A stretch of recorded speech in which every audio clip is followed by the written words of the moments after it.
బంగారాన్ని విడిపించి ఆ రోజు ఆన్లైన్ రేటుకే మేము కొంటాం. Sharma gold company. Avis hospital సమర్పించు అందమైన జీవితానికి స్వాగతం. నమస్తే డాక్టర్ గారు. నమస్తే జయ గారు.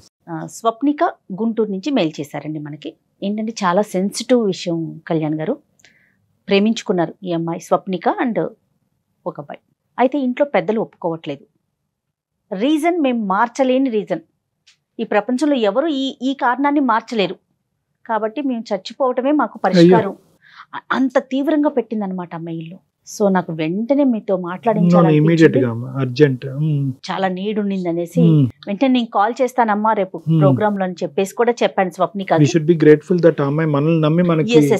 నిర్ణయం తీసుకోముందు మనకు ఫోన్ చేయటం, మనకి ఈమెయిల్ పెట్టడం. అవును అవును కళ్యాణ్ గారు, ఒకసారి కాల్ చేయండి. చేయండి, తప్పకుండా మాట్లాడాలి. స్వప్నిక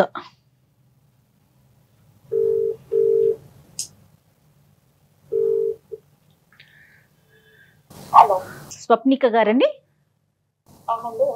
నేను జయానండి, అందమైన జీవితం ప్రోగ్రామ్ నుంచి కాల్ చేస్తున్నాను. గుడ్ ఆఫ్టర్నూన్ అండి. Good afternoon. మీ మెయిల్ చూశాను, డాక్టర్ గారికి బ్రీఫ్ గా చెప్పాను. నాతో పాటు డాక్టర్ కళ్యాణ్ చక్రవర్తి గారు కూడా షోలో ఉన్నారు. మాట్లాడొచ్చా మీతో? రైట్, డాక్టర్ గారు కూడా ఉన్నారు. ఒక్కసారి బ్రీఫ్ గా చెప్పండి. అమ్మా స్వప్నిక.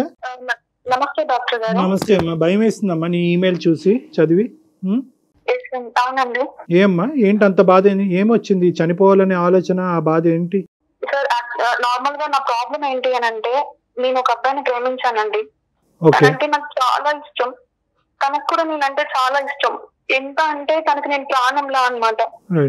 సో అలాంటిది మా పెళ్లికి మా ఇంట్లో ఒప్పుకునేలా లేరు. ఎందుకంటే మా ఇంట్లో మా ఫ్యామిలీ పరిస్థితి ఏంటి, మా ఫ్యామిలీ బ్యాక్గ్రౌండ్ ఏంటి అన్నది క్లియర్ గా నాకు తెలుసు. సో ఇద్దరం విడిపోయి బతకడం కన్నా కూడా కలిసి చచ్చిపోదామని చెప్పి ఫిక్స్ అయ్యామండి. సో మేము డేట్ కూడా ఫిక్స్ చేసుకున్నాము.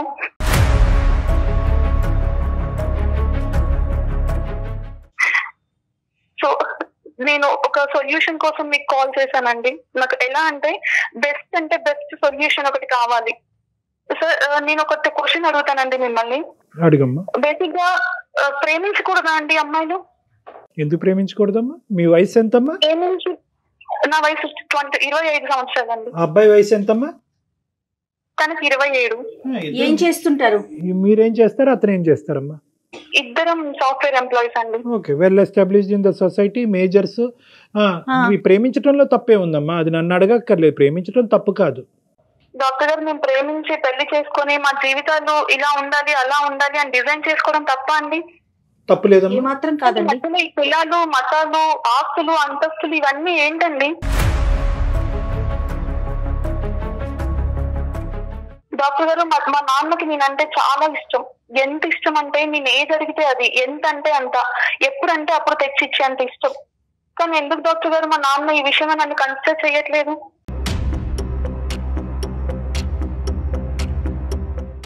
నేను చేసింది పాపమా?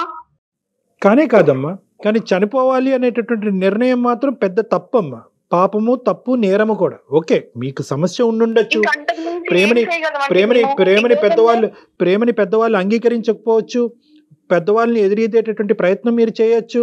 మీకు అన్ని అర్హతలు ఉండొచ్చు మీ ప్రేమకి. కానీ ఈ సందర్భంగా నేను ఒక డేట్ ఫిక్స్ చేసుకున్నాను, చనిపోవాలని అనుకుంటున్నాం అనేటటువంటిది మాత్రము అది పాపము, నేరము, ఒక తప్పు నిర్ణయం అమ్మా. ఫిక్స్ చేసుకున్నాము. కానీ ఒకసారి మీతో మాట్లాడాలనిపించింది, ఒక మంచి సొల్యూషన్ కోసం మాట్లాడాలనిపించింది. చెప్పమ్మా, ప్రతి సమస్యకి చావుకి తప్ప జీవితంలో ప్రతి సమస్యకి పరిష్కారం ఉందమ్మా. కాబట్టి మీరు దయచేసి కాసేపు ఆ చావు, చచ్చిపోతాము, డేట్ ఫిక్స్ చేసుకున్నాం అనేటటువంటి పదాలు ఒక్కసారి పక్కన పెట్టి, అమ్మా నువ్వు ప్రేమించినటువంటి అబ్బాయి సేఫ్ గానే ఉన్నాడా? ప్రస్తుతానికి మేమిద్దరం సేఫ్ గానే ఉన్నామండి. కానీ మేము డిసైడ్ అయ్యాము, డేట్ ఫిక్స్ చేస్తున్నాము. కానీ లోకంలో మనుషుల కన్నా కూడా కులాలకి, మతాలకి ఎక్కువ ఇంపార్టెన్స్ ఇస్తున్నారు. ఎందుకు ఇలా? మనం ఎంత అవునన్నా కాదన్నా అలా అలా జీర్ణించుకుపోయిందండి స్వప్నిక గారు. మనం కాదు అని ఎంత ఫైట్ చేసినా, లేదు అవును అని ఎంత ఫైట్ చేసినా అది నరాన ఉండిపోయింది. మీరు కుడి చేత్తో రాస్తారా, ఎడం చేత్తో రాస్తారమ్మా? ఎడం చేత్తో ఎందుకు రాయరు అన్నట్టే ఉందమ్మా ఆ ప్రశ్నకి సమాధానం. సో ఏంటంటే ఇది ఒక కల్చరల్ ఆస్పెక్ట్, అది ఒక ఆస్పెక్ట్. దాని గురించి ఇప్పుడు కాదు, ఎన్నో తరాలు బట్టి అంటరానితనం అనేటటువంటి అంశాలు ఎలాగైతే మనం పోరాడుతున్నాం, అప్పటి నుంచి కూడా మనం కుల మతాలు అనేటటువంటి అంశాల గురించి పోరాడుతున్నాం. కానీ ఏంటంటే ఇదేమంటారమ్మా, అవి పరువు హత్యలు అంటారు, అవి చూస్తూనే ఉన్నాం, అరాచకాలు చూస్తూనే ఉన్నాం, అధ్వానాలు చూస్తూనే ఉన్నాం. కానీ దానికి మించినటువంటి భయంకరమైనటువంటి అంశం ఏంటంటే అలాంటిది ఏదో జరగబోతుంది కాబట్టి మేము కూడా ఆత్మహత్య చేసుకుంటాం అనేటటువంటిది దీని అన్నిటికీ మించినటువంటి ఒక భయంకరమైనటువంటి అంశం. మా నాన్న నన్ను చాలా బాగా చూసుకుంటారండి. ఎంత ప్రాణం అంటే నేను అడిగితే ఏదైనా సరే, ఎంత కష్టమైనా, అది ఎంత దూరంలో ఉన్నా కూడా తెచ్చిచ్చే అంత. ఇంకొకటి ఏంటంటే తను చాలా పర్ఫెక్షనిస్ట్ అన్నమాట. ఎట్లా అంటే తను ఏదన్నా అనుకుంటే అలానే జరగాలి, దానికి మించి ఒక్క 0% అటు ఇటు అయినా కూడా తను యాక్సెప్ట్ చేయలేదు. అలాంటి పర్సన్ నన్ను ఇంతలా చేసుకొని నా మీద ఇన్ని హోప్స్ పెట్టుకొని ఈ రోజు నేను ఒక వేరే అబ్బాయిని ప్రేమించి పెళ్లి చేసుకుంటాను అని అంటే తను ఒప్పుకోడు. నాకు తెలుసు తను, నా ఫ్యామిలీ పరిస్థితి, మా నాన్న మైండ్ సెట్ ప్రతిదీ నాకు తెలుసు అండి. మాకు ఇంకొక దారి లేదు. ఇంకొకటి ఏంటంటే మా నాన్న ఇప్పుడు నాకు ఒక సంబంధం చూస్తున్నారు. మా వాళ్ళలోనే తెలిసిన వాళ్ళలో తను బాగా సెటిల్ అయిపోయారు, మంచి ఉద్యోగం ఉంది, నెలకు 5 లక్షల వరకు సంపాదిస్తారు, ఆస్తి ఎక్కువగా ఉంది, అది ఇది అని చెప్పన్నారు. అట్లీస్ట్ నన్ను ఒక్కసారి నీకు ఈ సంబంధం ఇష్టమా, ఆ అబ్బాయి అంటే ఇష్టమా, పెళ్లి చేసుకుంటావా అని కూడా నన్ను అడగలేదు.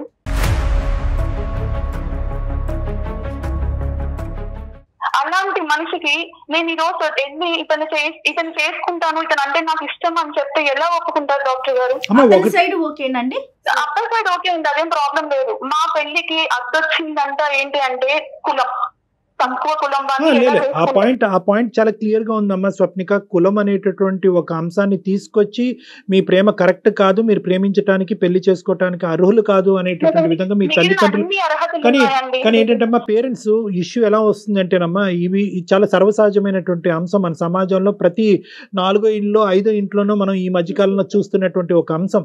ఇప్పటి వరకు ప్రేమించినటువంటి విషయం కరెక్టే, ఇంతకు మించి ప్రేమిస్తాం, దీనికంటే మించి ప్రేమిస్తాం, కొండ మీద కోతుని తీసుకురావాలి తమ్మన్నా తెస్తాం, కానీ కులానికి వ్యతిరేకంగా. ఎందుకంటే కనుక కేవలం ఈ కుటుంబ సభ్యులు ఏంటంటే నేను, అమ్మ, ఒక అన్నో, ఒక చెల్లో, ఒక తమ్ముడో, మీరు అన్నట్టుగా చూడట్లేదు, సమాజంలో ఒక భాగంగా చూస్తున్నారు. వీళ్ళు ఎంతవరకు కులానికి మతానికి విలువను ఇవ్వకపోయినా కూడా, ఇవ్వాలని అనుకోకపోయినా, మీ ప్రేమను రెస్పెక్ట్ చేయాలనే ఉద్దేశంతో వాళ్ళు ఉన్నా కూడా రేపొద్దున ఈ సమాజం మమ్మల్ని వెలివేస్తుందేమో, ఆ సమాజం మనల్ని తక్కువగా చూస్తుందేమో, అదే సమాజంలో రేపొద్దున మనం ఉండవలసినటువంటి వాళ్ళను అనే ఉద్దేశంతో కూడా చాలా వరకు ఆ ఒత్తిడిలో చాలామంది కొట్టుకుమిట్లు ఆడిపోతున్నారమ్మా. ఈరోజు మీ తల్లిదండ్రులు మీ ప్రేమ కరెక్ట్ కాదు అని అనుకున్నా కూడా రేపొద్దున సమాజానికి ఏం సమాధానం చెప్తాం అనేటటువంటి ఉద్దేశంతో ఎక్కడైతే వాళ్ళు నిలబడ్డారో అక్కడ నిలబడిపోతున్నారు. ఇక్కడ ఒక అంశం అమ్మా, ఇక్కడ నాకు ఒకటి చెప్పండి స్వప్నిక. చెప్పండి. బాధపడకండి. చనిపోవాలనే ఉద్దేశం వరకు ఎందుకు వచ్చారమ్మా? అసలు ఏం జరిగింది? డాక్టర్ గారు, నాకు తను లేకుండా నేను బ్రతకలేనండి, నేను లేకుండా తను బ్రతకలేడు. ఇప్పుడున్న సిచ్యువేషన్ ఎలా ఉంది అని అంటే పీకల్ మీదకి వచ్చేసింది. నేను ఏ డెసిషన్ తీసుకోలేకపోతున్నాను. మా నాన్నని ఎదిరించి నేను పెళ్లి చేసుకోలేను. ఒకవేళ చేసుకున్నా మా నాన్న మా ఇద్దరిని బ్రతకనివ్వడు. ఇంత ప్రేమించి ఇంత అర్థం చేసుకొని ఇట్లా ఉన్న వాళ్ళము మా నాన్న చేతిలో చనిపోవడం కంటే మాకు మేము చనిపోయి చావులో అయినా కలిసి ఉండడం బెటర్ అనిపిస్తుందండి మాకు.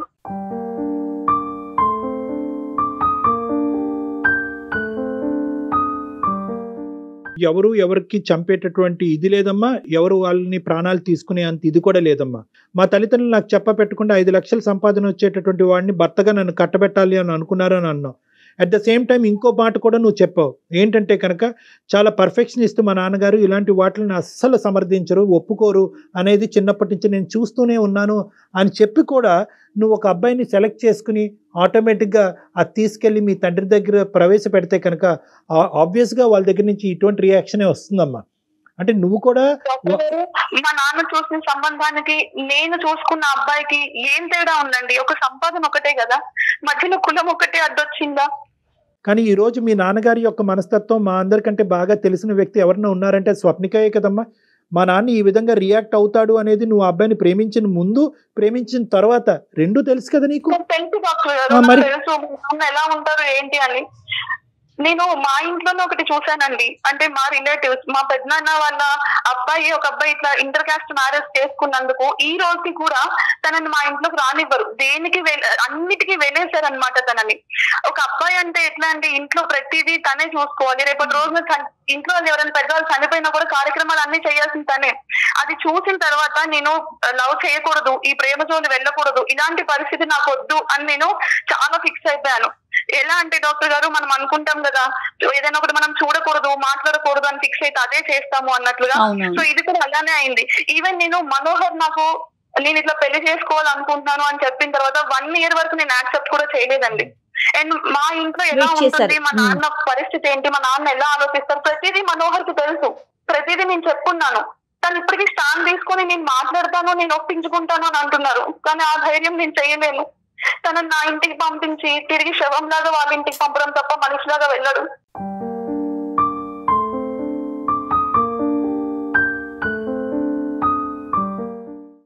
అది నాకు చాలా క్లారిటీగా తెలుసు.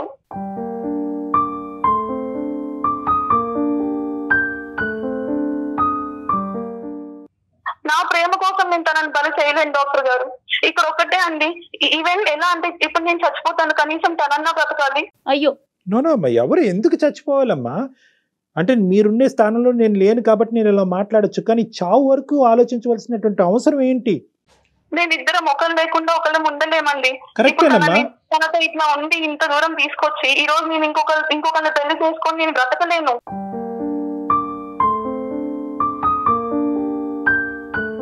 ప్రేమ అనేది ఉంటేనే బతుకుంటాం, ప్రేమ లేకపోతే చచ్చిపోతాం అనేటటువంటి ఉద్దేశంతో ఎంతో మంది అమాయకమైనటువంటి అమ్మాయిలు అబ్బాయిలు ప్రాణాలు తీసుకుంటున్నారమ్మా. ఎంతో కడుపు సోకును గురి చేస్తున్నారు, పేరెంట్స్కి ఎంతో బాధనిస్తున్నారు. మీరు దయచేసి అర్థం చేసుకోండి, జీవితం అనేటటువంటిది ఈ ప్రేమకు మించినటువంటి దీన్ని ఈ సమస్య నాకు ఆ విషయం అర్థమవుతుంది క్లియర్ గా. మీరే స్వప్నిక 2 మీరే చెప్తున్నారు. మీరు ఒకదానికి ఫిక్స్ అయిపోవాలి. ఒకటి అతన్ని చేసుకొని ముందుకు వెళ్ళటం, లేదా పేరెంట్స్ని ఒప్పించుకునే ప్రయత్నం. వాళ్ళు ఒప్పుకున్నారా సరే, ఒప్పుకోలేదా లేదా వాళ్ళు చెప్పినట్టు వినరు. ఇటు పేరెంట్సా లేదా మనోహర, ఈ రెండిట్లో ఒకదానికి మీరు ఫిక్స్ అవ్వాలి. అది ఈ 2 వదిలేసి చావుకు వెళ్తున్నారు మీరు. ఈ 2 జరిగేదానికి ఒకే ప్లాట్ఫామ్ మీదకి వచ్చి మీ తల్లిదండ్రులు ఏకీభవించి ఈ ప్రేమను ఒప్పుకుని ఈ పెళ్లి జరిపించడానికి అవకాశం ఉందా? మా నాన్న ఒప్పుకోరండి. మీ నాన్న ఎవరి ద్వారా, పెద్దల ద్వారా గానీ ఎవరన్నా మీ ప్రేమను అర్థం చేసుకున్న మనుషులు కానీ ఎవరు చెప్పినా, ఈవెన్ ఇప్పుడు మేము మా నాన్నని కాదనుకుని నేను బయటికి వెళ్ళి చేసుకున్నా కూడా ఎవరిని అప్రోచ్ అవ్వాలి? ఈవెన్ నేను పోలీసుని అప్రోచ్ అయ్యి నాకు ఇలా ప్రాణ భయం ఉందండి, మేము ఇట్లా ఉన్నామని చెప్పినా కూడా మా నాన్న దేన్నైనా మేనేజ్ చేయగలరు. తనకు అంత పలుకుబడి ఉంది సొసైటీలో. మనోహర్ పేరెంట్స్ వచ్చి మీ పేరెంట్స్ తో మాట్లాడితే ఏమన్నా ఉపయోగం ఉందమ్మా? ఒప్పుకోరండి, సమస్య లేదు. ఇంకా నేను వాళ్ళని ఇంకా ప్రాబ్లం లో పడేసిందాన్ని అవుతాను. ఇక్కడ ఇంకొక విషయం కళ్యాణ్ గారు, ఇప్పుడు వాళ్ళ కజిన్ కి జరిగినట్లే సేమ్ రిపీట్ అవడానికి అవకాశాలు ఉన్నాయి అంటారా తిని విషయంలో కూడా? అంతే. ఇప్పుడు తన ఏంటంటే తన చాలా క్షుణ్ణంగా విశ్లేషించి వాళ్ళ ఫ్యామిలీ గురించి అన్ని తెలుసుకున్న తర్వాత అమ్మాయి మాట్లాడుతుంది. ఆబ్వియస్లీ ఏంటంటే ఇక్కడ ఎలా రియాక్ట్ అవుతారు అమ్మ? ఆల్రెడీ మీ పేరెంట్స్ కి మీ ప్రేమ ఎంతకాలం బట్టమ్మా, ఎంతకాలం బట్టి మీరు ప్రేమించుకున్నారు? 3 years అండి. మీ పేరెంట్స్ కి ఈ విషయం తెలిసి ఎంతకాలం అయింది? మా నాన్నకు తెలియదు, మా అమ్మకు తెలుసు అండి. నాన్నగారికి అసలు తెలియదు. అమ్మ ఏమంటారు? అమ్మ సపోర్ట్ చేయగలదా ఈ ఇష్యూలో? ఇదే చెప్తారు, నాన్నకు తెలిస్తే ఇలా అలా మేము నిన్ను పోగొట్టుకోలేము, అది ఇది, తనను వదిలేసి నాన్న చెప్పిన సంబంధం చేసుకో, జీవితం బాగుంటుంది, కొన్నాళ్ళు బాధపడతావేమో, తర్వాత బాగుంటుంది, అది ఇదని చెప్తున్నారు. కానీ నేను ఇతను వదిలేసి నేను వేరే వాళ్ళని చేసుకోలేనండి, నా వల్ల కాని పని. ప్రేమ గొప్పదా లేదంటే ప్రాణాలు గొప్పవా అనేది నేను ఆలోచిస్తున్నాను. అంటే ప్రేమను కాపాడుకునేటటువంటి ఉద్దేశంలో ప్రాణాలే తీసుకునే అంత ఆలోచన వరకు మీరు వెళ్తున్నారు కదా, అది ఎంతవరకు సబబు అన్నది ఒకటి ఆలోచిస్తున్నాను. రెండోది ఏంటంటే ఇందాక జయ గారు చెప్పినట్టుగా ఇంకా ఇప్పటికొచ్చి మీ తండ్రి గారి దగ్గర ఈ యొక్క ప్రస్తావన తీసుకెళ్ళలేదు. ఒకప్పుడు తీసుకెళ్తే ఏమవుతుందని మీరు అనుకుంటున్నారు? ఓకే, స్టార్టింగ్లో వ్యతిరేకత వస్తుంది, ఖండిస్తారు, తప్పంటారు, చంపేస్తామంటారు, కొట్టేస్తామంటారు. కానీ ఈవెన్చువలీ మీరు కన్సిస్టెంట్గా ఈ అబ్బాయి యొక్క విలువలు కానీ, ఈ అబ్బాయి మీకు ఎందుకు నచ్చాడు, ఆ అబ్బాయి యొక్క ఉద్యోగం, తర్వాత సంపాదించేటటువంటి పరిస్థితి, ఇవన్నీ తీసుకెళ్తే కనుక ఒప్పుకోరా అమ్మా? మా నాన్నకి నేను చెప్పుకున్నా కూడా డాక్టర్ గారు, ఇవన్నీ కన్సిడర్ చేసి వీటన్నిటికీ ఒప్పుకున్నా కూడా కులం విషయంలో మా నాన్న ఒప్పుకోరు. అంటే చాలా మంది ప్రేమించుకునే అమ్మాయిలు అబ్బాయిలు ఏంటంటేనమ్మా, మా కుటుంబంలో తల్లిదండ్రులు ఏది యాక్సెప్ట్ చేస్తారు ఏది యాక్సెప్ట్ చేయరు అనేటటువంటిది సినిమాలాగా వాళ్ళకి అన్నీ కనిపిస్తూనే ఉంటాయి. అయినా కానీ అక్కడి వరకు తీసుకెళ్తారు. ఎందుకు తీసుకెళ్తారంటే కనుక ఆ రోజు ఏదో మ్యాజిక్ చేసి ఏదో ఒప్పించేస్తాం, ఎవరో ఒప్పించేస్తారు అనేటటువంటి ఆలోచనతో ఏంటంటే ఈ ప్రేమను అలా కొనసాగిస్తూ చివరికి ఏమంటారు అంటే కనుక అబ్బా 5 సంవత్సరాల పాటు మేము ప్రేమించుకున్నామండి, ఇప్పుడు ఎలా వదిలి ఉంటాము, వదిలిండే దానికి అవకాశమే లేదు అని అంటారు. అంటే ఫస్ట్లో అదే తండ్రి, చివరిని కూడా అదే తండ్రి, స్టార్టింగ్ అదే తండ్రి ఒప్పుకోడంటారు, చివరిని కూడా అదే తండ్రిని ఒప్పుకుంటారు. మరి ఇన్ని ఒడిదొడుకులు ఫేస్ చేస్తూ ఏ విధంగా మీరు ఈ ప్రేమని పెళ్లి వరకు తీసుకెళ్లరు అంటే కనుక ఎవరో ఎక్కడి నుంచో వచ్చి ఊడిపడి మమ్మల్ని కాపాడతారనే ఉద్దేశంతో ముందుకెళ్ళిపోతారు. బ్లైండ్ ఫెయిత్ ఇది. నువ్వున్న స్థానంలో ఏంటంటేనమ్మా ఇది ఖచ్చితంగా చిక్కుముడి సమస్యనమ్మా. చాలా మంచి సొల్యూషన్ ఇవ్వండి డాక్టర్ గారు, నా సమస్యకి అని అంటున్నావు. కానీ ఇక్కడ at the end of the day ఎవరో ఒకరు హర్ట్ అవుతారు, ఎవరో ఒకరు అవమానకరమైనటువంటి పరిస్థితిలోకి వెళ్ళవలసినటువంటి అవసరం ఉంది. ఇక్కడ పోలీసులను కూడా మా నాన్న కొని తెస్తాడు, పోలీసులను కూడా లేదంటే పోలీసులను కూడా ఇన్ఫ్లుయెన్స్ చేసే ప్రయత్నం చేస్తాడు అనేటటువంటి మాటలు ఇక్కడ కరెక్ట్ కాదమ్మా. ఎందుకంటే ఇక్కడ ఎవరో ఒకరు సోర్స్ ఆఫ్ హెల్ప్ తీసుకోవాలి, మీ కుటుంబంలో పెద్దల యొక్క హెల్ప్ అయినా తీసుకోవాలి, లేదా పోలీసుల వరకైనా నువ్వు వెళ్ళాలి, తప్పదు. ఎందుకంటే పోలీసుల వరకు వెళ్తే కనుక మళ్ళీ నాన్నని రోడ్డు మీద తీసుకొచ్చిన దాన్ని అవుతాను, నాన్న అవమానం ఫీల్ అవుతాడు అంటే కనుక ఇంకా అన్ని యాంగిల్స్లో మనం బ్యాలెన్స్ తీసుకొచ్చి మీ ప్రేమని పెళ్లి వరకు తీసుకెళ్ళటం కష్టం. చేసినా కూడా ప్రయోజనం ఉండదండి. తండ్రి తెలిస్తే కనుక ఇది ఒప్పుకోవడం అని తెలిసి కూడా నువ్వు ప్రేమించావు. ఇప్పుడు తండ్రి దగ్గరికి ఇంకా ఒక సబ్జెక్ట్ తీసుకెళ్లకుండా తండ్రి ఇదే కన్క్లూజన్కి వస్తాడు అనే బలమైన నిర్ణయంతో ముందుకెళ్తున్నావు. పోలీసుల వరకు వెళ్తే కనుక పోలీసులను కూడా నాన్న ఇన్ఫ్లుయెన్స్ చేస్తాడు, అక్కడ కూడా నేను ఓడిపోతాను అని చెప్పి ఇంకో ఇమాజినేషన్ సిచ్యువేషన్కి తీసుకెళ్తున్నాం. అంటే ఇప్పుడు వరకు నీ మొత్తం ప్రయాణం, నీ ప్రేమ అనేటటువంటి మొత్తం ప్రయాణం అనేటటువంటిది ఓన్లీ ఇమాజినేషన్ వరకే వెళ్ళింది కానీ రియాలిటీలోకి వెళ్ళట్లే. మా నాన్నకి ఇంకా చెప్పలేదు, మా నాన్న ఖచ్చితంగా ఒప్పుకోడు అన్నది కూడా ఇమాజినేషన్. ఒప్పుకోకపోవచ్చు, 99% ఒప్పుకోకపోవచ్చు. కానీ ఇప్పుడు వరకు నువ్వు ఏ అడుగు ముందుకేయకుండా ప్రతిదీ ఒక ఊహాజనకమైనటువంటి ప్లాట్ఫామ్ మీద తీసుకెళ్ళటం కాకుండా ఒక రియల్ ప్లాట్ఫామ్ మీద పోలీస్ వ్యవస్థ అనేటటువంటిది అంత భయంకరంగా అయిపోలేదమ్మా, నువ్వు అనుకున్నంత భయంకరంగా అవ్వలేదు. మీరిద్దరు మ్యారేజర్స్, మీరు ఇద్దరు ప్రేమించుకున్నారు, ఇద్దరు ఉద్యోగం చేసుకుంటున్నారు, మీ ఇద్దరు పెళ్లి చేసుకోవడానికి అన్ని అర్హతలు ఉన్నాయి. మీరు పోలీస్ యొక్క సెక్యూరిటీ తీసుకోండి, పోలీస్ యొక్క ప్రొటెక్షన్ తీసుకోండి, తప్పలేదు. పోలీసులే పిలిపిస్తారు, మాట్లాడతారు, మీ ఇద్దరికి ప్రొటెక్షన్ ఇస్తారు, మీ నాన్నగారికి కౌన్సిలింగ్ చేస్తారు, మీ ఫ్యామిలీకి నచ్చజెప్పేటటువంటి ప్రయత్నం చేస్తారు. ఒకవేళ ఒప్పుకోవచ్చేమో కదా, మనమే ఎలా నెగిటివ్గా అనుకుంటాం. No, death is not the solution అమ్మా. మీరు చావు వరకు గురించి ఆలోచించకండి, ఫస్ట్ అది తీసి పక్కన పెట్టండి. కావాలంటే ఇంకో 2 years 3 years మైండ్ సెట్ ఏంటి, ఆయన ఎలా ఆలోచిస్తారు, ఏ సిచ్యువేషన్ ఎలా తీసుకుంటారు అన్నది క్లియర్ గా తెలుస్తుంది. కరెక్టేనమ్మా, కానీ నువ్వు వేసినటువంటి అడుగు అలా ఉంది కాబట్టి ఈ రోజు మీరు ఒక అడుగు వేశారు. ఆ అబ్బాయి లేకపోతే చచ్చిపోతానంటున్నారు, పెళ్లి చేసుకున్నా కూడా మా నాన్న మమ్మల్ని బతకనివ్వమంటున్నారు, కర్ర ఇరగకూడదు, పాము చావకూడదు అనే విధంగా ఉందమ్మా. అలా అవ్వదు. పోనీ నాన్నగారు మీ పేరెంట్స్ చెప్పినట్లుగా మనోహర్ని వదిలేసి చూపించే సంబంధానికి మీరు వెళ్ళగలుగుతారా? అది కూడా లేదండి, లేదు, నేను మనోహర్ని వదిలేసి ఉండలేను.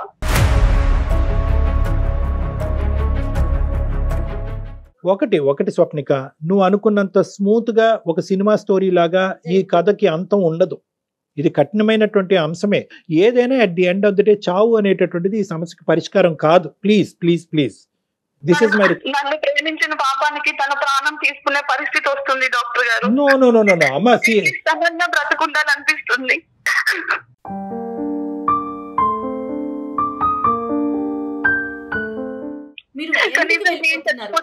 బ్రతుకుతాడేమో అని ఉంది, కానీ తను ఉండలేడు. ఇవన్నీ ఇమాజినేషన్స్ అవుట్ ఆఫ్ ఇమోషన్స్ అమ్మా. ఇవన్నీ ఊహాజనకమైనటువంటి అంశాలు, ఇమోషన్స్ వల్ల మీరు తీసుకునేటటువంటి తొందరపాటు నిర్ణయాలు. కాసేపు ఇమోషన్స్ తీసి పక్కన పెట్టండి, ఈ ప్రేమ అనేటటువంటి సబ్జెక్ట్ తీసి పక్కన పెట్టండి. మీ జీవితానికి ఒక ఆశయం ఉంది, ఒక గమ్యం ఉంది, మీ అందరికీ మీ జీవితాలకు ఒక పర్పస్ ఉంది. కేవలం ప్రేమను గెలిపించడం గురించే మీరు ఈ ప్రపంచం మీద పుట్టుకు రాలేదు. ఇవన్నీ కూడా అర్థం చేసుకోండి దయచేసి. ప్రేమ ఉంటే కనుక బతుకుంటాం, ప్రేమ లేకపోతే చచ్చిపోతాం. అతను చచ్చిపోకూడదు, నేనే చచ్చిపోవాలి, వద్దమ్మా. ఈ చావేంటమ్మా?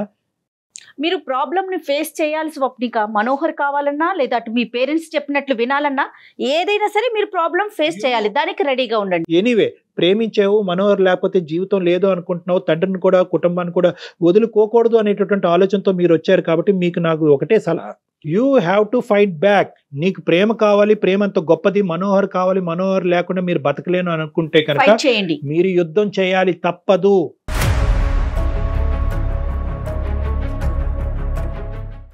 ఇక్కడ ఏంటంటే టైం వేస్ట్ అయినా పర్లేదు, ఇంకొక 1 or 2 years టైం అయినా పర్లేదు, ఒప్పించేటటువంటి ప్రయత్నం చేయండి. పెద్దల్ని ఇన్వాల్వ్ చేయండి. ఆ అబ్బాయి లేకుండా నేను బతకలేను అనేటటువంటి సిచ్యువేషన్ క్రియేట్ చేయండి. ఇంకొకటి, మొత్తం అందరు కుటుంబ సభ్యులు అందరూ కూడా ఒకే విధంగా ఉండరమ్మా. మీ నాన్నగారికి మించినటువంటి వాళ్ళు, మీ నాన్నగారు గౌరవించి ఆలోచింపజేసేటటువంటి పెద్దలు ఉండే ఉంటారు మీ ఇంట్లో. వాళ్ళ యొక్క సహాయ సహకారాలు తీసుకోండి. మా నాన్న సంబంధం చూసి ఫిక్స్ చేస్తున్నారండి. చెప్పాను కదా, ఇంత సంపాదిస్తున్నారు, ఇంత సెటిల్ అయ్యారు, స్టేట్స్ లో ఉంటారు, లైఫ్ ఇలా ఉంటుంది అలా ఉంటుంది అని. పరిస్థితి నా చేయి జారిపోతుంది, నా చేతిలో ఏం లేదు నేను చేయడానికి. అమ్మ మీరు ఒకటి, పరిస్థితి మీ చేయి జారిపోతుంది అంటే కనుక ఇందాక నేను చెప్పినట్టుగా 1 or 2 years వెయిట్ చేసే అవకాశం లేదు కాబట్టి మీ నాన్నగారి దగ్గరికి ఈ ప్రస్తావన తీసుకెళ్ళండి. లేదు నాన్నగారి దగ్గర ప్రస్తావన తీసుకెళ్తే కనుక నా జీవితం బందికానే అయిపోద్ది, నన్ను ఇంట్లోంచి బయటకు నడపలేరు అనుకుంటే ఫస్ట్ మీరు ఒక పోలీస్ ప్రొటెక్షన్ తీసుకోండి. మీకు షీ టీమ్స్ అనేటటువంటి ఉన్నాయి. అదేది శిక్షార్హం కాదు. అంటే మిమ్మల్ని నాన్నగారిని తీసుకొచ్చి జైల్లో పెట్టో, రోడ్డు మీద తీసుకెళ్లి పంచాయతీ పెట్టో నాన్నగారు పరువు ఎవరు తీరు. ఇక్కడ వాళ్ళు పిలిపిస్తారు, చెప్పేటటువంటి విధంగా చెప్తారు. మనోహర్ తో మాట్లాడుతున్నాను, ఫ్రెండ్షిప్ చేస్తున్నాను అని తెలిస్తేనే మా నాన్న నాకు వార్నింగ్ ఇచ్చారు. ఓకే. సో ఫస్ట్ మీరు ప్రొటెక్షన్కి వెళ్ళండి అమ్మా, నా మాట వినండి. ఫస్ట్ మీరు ప్రొటెక్షన్కి వెళ్ళండి. మీ తల్లిదండ్రుల దగ్గర మాకు ఈ థ్రెట్ ఉంది కాబట్టి మీరు ప్రొటెక్షన్ ఇవ్వండి. మా పేరెంట్స్ని ఇక్కడ తీసుకొచ్చి మాట్లాడండి, లేదంటే మీ సమక్షంలోనే మా పెళ్లి జరిపించండి అని పోలీస్ శాఖకి మీరు ఒక అర్జీ పెట్టుకోండి. ఈరోజే చెయ్యండి ఆ పని. అప్పుడు వాళ్ళు ఎదురుగుంటానే మీ పేరెంట్స్తో, అంటే మీ ఎదురుగుంటానే మీ పేరెంట్స్తో వాళ్ళు మాట్లాడతారు, కౌన్సిల్ చేస్తారు. ఒకప్పుడు వినకపోతే కనుక దగ్గరుండి ఆ పోలీసులు మీ పెళ్లి జరిపించేటటువంటి ప్రయత్నం చేస్తారు. ప్రధానంగా మీకు కావాల్సినటువంటిది ప్రొటెక్షను. ఆ తర్వాత పరిణామాలు అనేటటువంటిది ఖచ్చితంగా చేదుగా ఉంటాయి. మీ పేరెంట్స్కి నీకు మధ్యన మాటలు కొంతకాలం ఉండకపోవచ్చు. But at the end of the day నేను ఇందాక చెప్పినట్టుగా ఏంటంటే, ఒకటి కావాలి అనుకుంటే ఒకటి వదులుకోవాలి. ఎక్కడో చోట మీరు ఒక థ్రెషోల్డ్ దించుకోవాలి. పరిస్థితులు మారుతాయి, మనుషుల యొక్క మనస్తత్వాలు మారుతాయి. రానున్న రోజుల్లో తండ్రి కూతురు యొక్క ప్రేమ అనేటటువంటిది మళ్ళీ చిగురిస్తుంది, మళ్ళీ పాత రోజులు వస్తాయమ్మా. ప్రయత్నించిన ఉపయోగం ఉండదు అనిపిస్తుందండి. మీరు ప్రేమించడంలో విపరీతమైన స్పీడ్ చూపెట్టారు. అందరి వ్యక్తిత్వాలు తెలిసినా కూడా ఇదే కరెక్ట్ దారి అనేటటువంటి స్పీడ్లో దారిలో ముందుకెళ్ళిపోయారు. ఇప్పుడు పెళ్లి అనే అంశం వచ్చేటప్పటికి మా నాన్న ఒప్పుకోడు, మా నాన్న చంపేస్తాడు అనే భయంతో మేమే ముందు చచ్చిపోతామని చెప్పి పిరికి పందల్లాగా మీరు పరిగెడుతున్నారు. అది కరెక్ట్ కాదు. మీ ప్రయత్నం మీరు చెయ్యండి. డెఫినెట్ గా డాక్టర్ గారు చెప్పినట్టు ప్రాబ్లమ్స్ ఉంటాయి, ఫేస్ చేయాల్సిందే. పోలీస్ సెల్స్ ఉన్నాయి, పోలీస్ శాఖ మీలాంటి వాళ్ళని కాపాడటానికి, ప్రొటెక్ట్ చేయడానికి అన్ని గవర్నమెంట్ అటువంటి సదుపాయాలు ఉన్నాయి మీలాంటి వాళ్ళకి ప్రొటెక్షన్ ఇవ్వడానికి. మీరు అది ఒక్కసారి నాక్ చేయండి ఆ డోర్. ఓకేనమ్మా స్వప్నిక? ఇంకా మీకు మోరల్ గా ఏదైనా సపోర్ట్ కావాలన్నా, అడ్వైస్ కావాలన్నా కూడా షో అయిపోయినాక ఒకసారి కాల్ చేయండి. పర్సనల్ గా కూడా మీతో మాట్లాడతారు. ఏం డాక్టర్ గారు? ఓకే, తప్పకుండానమ్మా, మాట్లాడి సలహా ఇద్దాం. స్వప్నిక ధైర్యంగా ఉండండి. అమ్మ ఒకటి ఇంకొక పాయింట్ ఏంటంటే, ఎందుకంటే ఇప్పుడు నేను 1 side ఆఫ్ ద కాయిన్ చూశాను, మనోహర్ నేను ఇంకా చూడలేదు. బహుశా నీకు అర్థం కాని సబ్జెక్టు మనోహర్కి బాగా అర్థం అవుతుందేమో, లేదంటే ఇద్దరు పక్క పక్కన కూర్చుంటే ఇద్దరికి ఇంకా బాగా అర్థం అవుతుందేమో. ఇద్దరు కలిసి నా దగ్గరకు ఒకసారి రండి అమ్మా. ఓకేనా స్వప్నిక? ఓకే, మనోహర్ని కూడా తీసుకొని ఒకసారి రండి. ఆల్ ద బెస్ట్ అమ్మా, టేక్ కేర్. థ్యాంక్ యూ అమ్మా, ఆల్ ద బెస్ట్ అమ్మా, కీప్ సేఫ్ అమ్మా, don't take any silly decisions. Okay right doctor గారు. తన కనుక కాల్ చేస్తే మనోహర్ తో ఒకసారి కూర్చొని. Thank you so much. నమస్తే. వారికోస్ వెయిన్స్ వ్యాధికి కేవలం 30 నిమిషాల్లో చికిత్స. కాల్ చేయండి 9989527715.